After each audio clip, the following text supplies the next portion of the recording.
C'est-à-dire que pour le moment, je sais aussi que je suis devenue chorégraphe grâce au baroque. C'est-à-dire que c'est par la notation, notamment par le travail toute seule en studio, sur des notations de danse. On n'a jamais, en tant qu'interprète, ce bonheur-là et cette liberté-là. On est toujours avec quelqu'un en tant que danseur qui vous apprend un mouvement ou qui vous demande d'exécuter un mouvement. Mais il y a toujours le regard de quelqu'un d'autre. Et au 17e, il y a cette notation magnifique qui s'appelle la notation Feuillet-Beauchamp et qui est une notation du mouvement. Et du coup, ça permet pour la première fois d'être dans un studio seul avec un texte comme un acteur et de se demander jusqu'où on veut emmener l'interprétation d'un document, ce que l'on veut ressortir, faire ressortir, dire, comment on choisit de l'interpréter, etc. Et c'est cette liberté-là qui m'a amenée à la chorégraphie.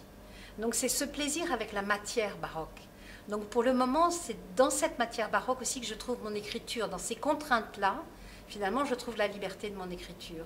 Donc cette écriture, elle va peut-être m'emmener, et je l'espère, un jour vers des musiques contemporaines, vers un traitement complètement contemporain et peut-être encore moins baroque que là où j'en suis pour le moment.